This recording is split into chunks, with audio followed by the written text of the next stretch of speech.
नमस्कार दोस्तों, स्वागत है आप सबका आज के इस वीडियो में। दोस्तों कि अभी कुछ दिन पहले हमने सर्जरी से रिलेटेड कुछ वीडियोज पोस्ट किए थे और उसके बाद आप लोगों के कुछ सवाल थे कि किन किन राज्यों में एलोपैथी प्रैक्टिस की अनुमति है। तो इसके लिए देखिए, कहीं स्पष्ट कोई गाइडलाइन तो नहीं है या कोई ऐसा लिस्ट नहीं है कि जहाँ जहाँ पे एलोपैथी प्रैक्टिस की अनुमति हो, लेकिन कुछ ऐसे स्टेट्स हैं जहाँ पे दिया गया है। तो ऐसे में ही एक राज्य जो है यूपी, जहाँ पर 2015 के बाद से जो है एलोपैथी प्रैक्टिस की अनुमति मिल गई थी। 2015 में जो सूचना एलोपैथी प्रैक्टिस के बारे में जारी की गई थी, इसमें कुछ टर्म्स एंड कंडीशंस थे, यानी कि किसी भी आयुर्वेद के चिकित्सक को सभी एलोपैथी दवाएं लिखने की अनुमति नहीं थी और कुछ जो इंजेक्टेबल्स हैं या ओटी प्रोसीजर्स हैं उनको करने की अनुमति नहीं थी। तो आज के इस वीडियो में हम आपको डिटेल में बताएंगे, विशेष रूप से यूपी में कि कौन कौन से जो एलोपैथी की दवाएं हैं आप लिख सकते हैं और किन चीज़ों को नहीं लिख सकते। तो यह आदेश 9 अक्टूबर 2015 को जारी हुआ था और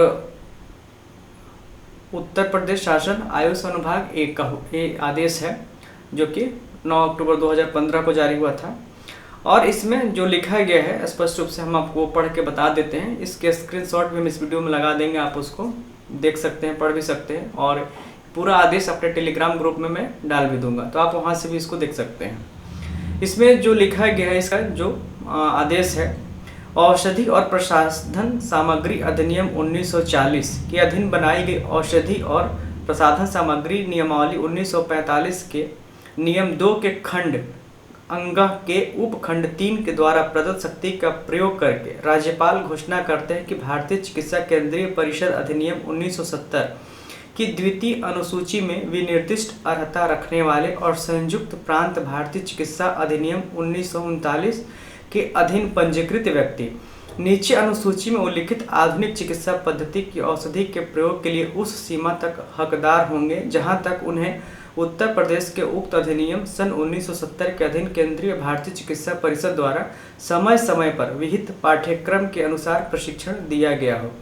जन स्वास्थ्य प्रसुविधाओं में संलग्न आयुर्वेद एवं यूनानी चिकित्सकों को प्रजनन, मातृ एवं नवजात शिशु स्वास्थ्य और किशोर स्वास्थ्य कार्यक्रमों के प्रयोजनार्थ ऐसी औषधियाँ विहित करने एवं कार्यविधि अपनाने की अनुमति होगी जैसा उन्हें चिकित्सा स्वास्थ्य एवं परिवार कल्याण विभाग से परामर्श कर चिकित्सा शिक्षा विभाग द्वारा प्रशिक्षण के उपरांत विहित की गई हो।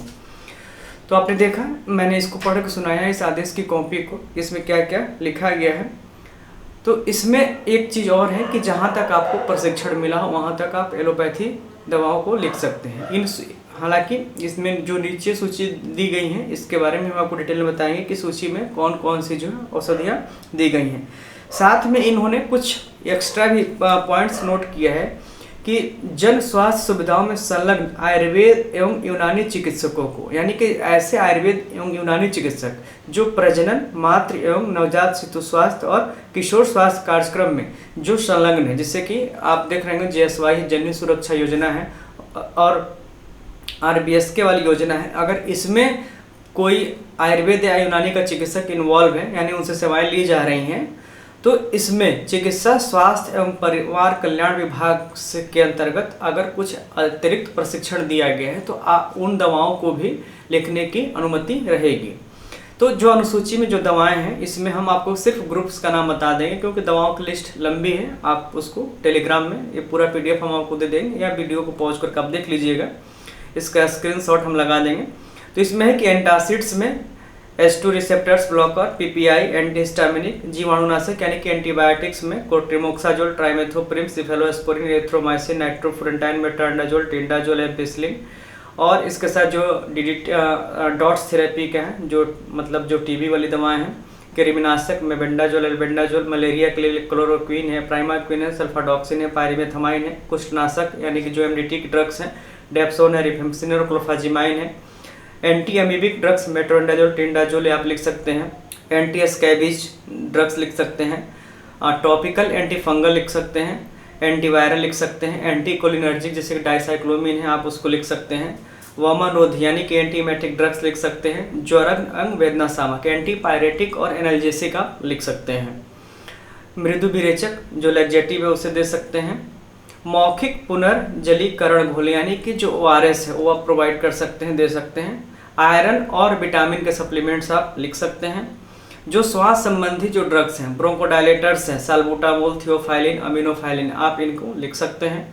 जो ओरल कंट्रासेप्टिव पिल्स है उनको आप दे सकते हैं। जेंसिन वायलेट सॉयल लोशन यूज कर सकते हैं, माइकोनाजोल क्रीम यूज कर सकते हैं, विटामिन ए का liquid, vitamin B complex, folic acid, xylocaine local and methyl ergometrine tablet, ये सभी लिख सकते हैं। इसमें महत्वपूर्ण रूप से कुछ एक्स्ट्रा पॉइंट्स का भी उल्लेख किया गया है कि गंभीर रूप से सभी बीमार रोगियों की प्रारंभिक देखभाल, प्रारंभिक चिकित्सा के उपरांत आप जो है उन्हें रिफर कर देंगे। न चिकित्सा करने योग्य कार्य, यानी कि आप कौन से इसमें नहीं कर सकते, उसमें चिकित्सा विधिक प्रकरण यानी कि मेडिको लीगल आप नहीं कर सकते। जो दूसरा है शव छेदन, पोस्टमार्टम आप नहीं कर सकते। अंतः शिरा सूची यानी कि आईवी इंजेक्शन आप नहीं लगा सकते।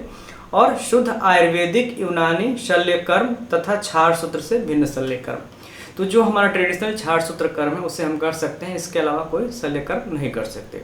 हालांकि इसके बाद भी जो गवर्नमेंट ऑफ इंडिया के मिनिस्ट्री ऑफ हाइवेज ने इसके अलावा जो है 58 सर्जरी की अनुमति दी, तो आदेश इसके बाद का है वो भी किया जा सकता है। लेकिन उसमें है कि जो एमएस हो, एमएस सर्जरी यानी कि एमएस शल्य या एमएस शलाक्य, ये 58 सर्जरी अलाउड सिर्फ उन्हीं के लिए किया गया है कि जो पीजी हो। प्लेन जो बीएमएस है या बीयूएमएस है वो उन सर्जरीज को नहीं कर सकते।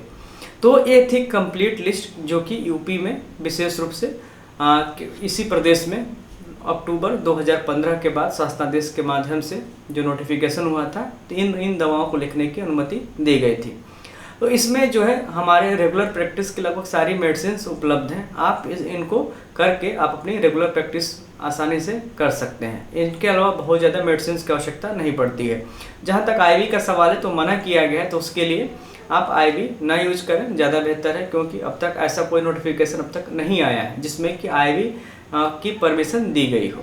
जनरली हम सभी को प्रैक्टिस में अगर देखा जाए तो रूटीन वे में एंटीबायोटिक्स, एंटीपायरेटिक और एनाल्जेसिक, इन 3 दवाओं की सबसे ज़्यादा आवश्यकता होती है। इसके अलावा किसी भी अगर हम दवा की बात करें तो लगभग सारी दवाएं हमारे पास आयुर्वेद में आसानी से और हाईली इफेक्टिव मेडिसिन उपलब्ध हैं।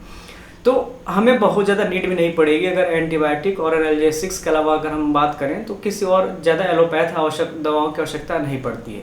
जहाँ बहुत ज़्यादा इमरजेंसी आप उनको हैंडल करने की बजाय आप सीधे उनको जो भी आपके पास रेफरल यूनिट हो, हायर सेंटर, आप वहाँ रिफ़र कर दें। इससे ज़्यादा करने की आवश्यकता भी नहीं है क्योंकि सफिशियंट है। आप मोर देन 80% केसेस बगैर आईवी के आप ट्रीट कर सकते हैं। आपको आईवी की ज़रूरत नहीं पड़ेगी और जितनी मेडिसिन दी गई हैं इसमें उसमें मोस्टली जो है रोग कवर हो जाते हैं।